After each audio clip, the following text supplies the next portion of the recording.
Hi, my name is Rabbi Jeremy, and I am going to show you how to wrap tefillin.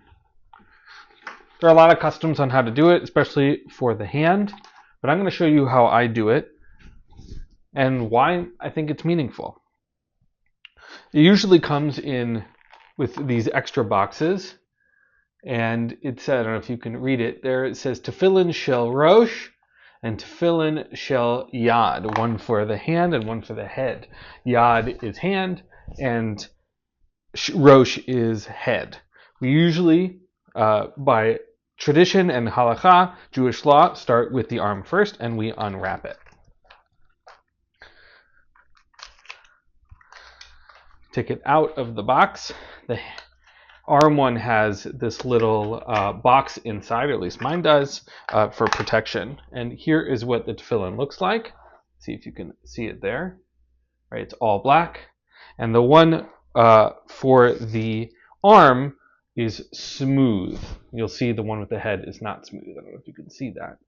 Yeah. You put it in on your arm with the box like this, so the strap is on the top, and then you tighten it.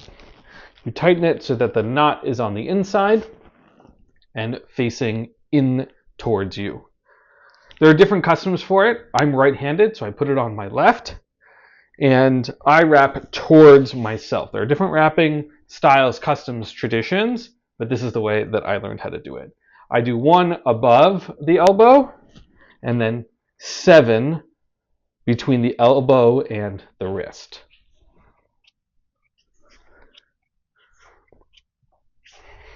There's a custom of not counting that I don't exactly remember where it comes from. So instead of counting to 7, often I'll count the days of the week. And here and now I'm just wrapping around my hand, because after the arm, you do the head.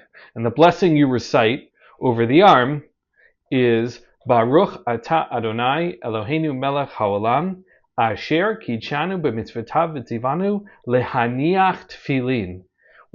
Praise are you, God, who commands us to put the tefillin on, to lay tefillin. And often you'll say it.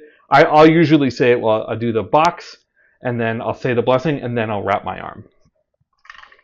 Now, we'll wrap the head. This one also has a blessing, which is the same, except for the fact that it ends with Al Mitzvat Tefillin.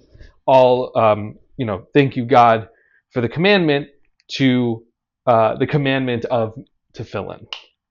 And here we unwrap the other one, put the box down. You can see this one has a shin with an extra arm, and it's got these 4 lines, these 4 boxes.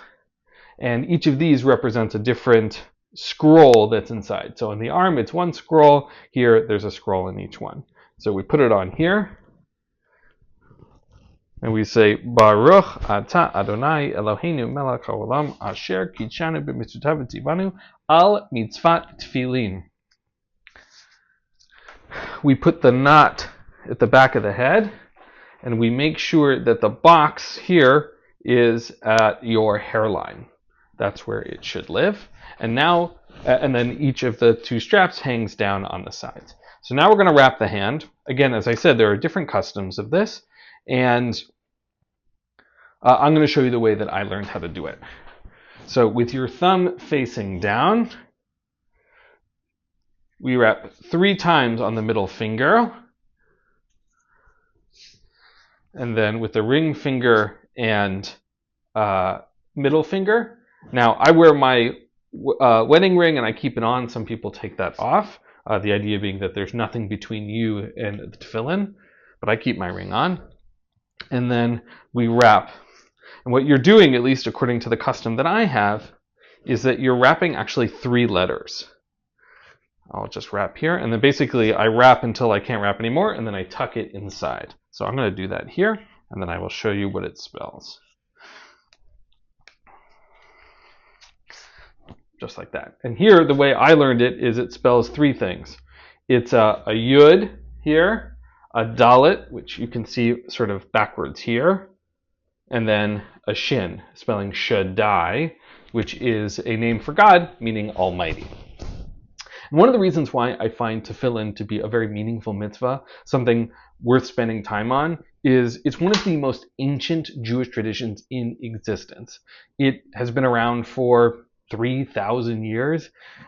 In English, they're often translated as phylacteries, but really could understand them as amulets and other kinds of things. They're really a deep, historical, ancient part of the tradition. One of the questions that's asked is, why are they black? The answer given in the Talmud is, that's how it came from Moses on Sinai, which more than anything else tells us that it's so ancient that either we forgot or it doesn't matter anymore because the tradition is so old. It basically is from the existence, beginning of the existence of time. The second thing that I really love about Tefillin is that so much of Judaism is intellectual and mental. It's about intentionality and the words we say, and all of that's really important, and I find that inspiring as well. But there is something physical, special about the physical nature of mitzvot, and this is one of the most physical ones we have. It's a great way to start the day. There are lots of different kinds of tefillin in terms of sizes. So when you go and look for one, make sure that you get the right size. Anyway, that's how you wrap tefillin. It's arm, head, hand. And when you take it off, it's head, hand, head, arm. And this is how you wrap tefillin.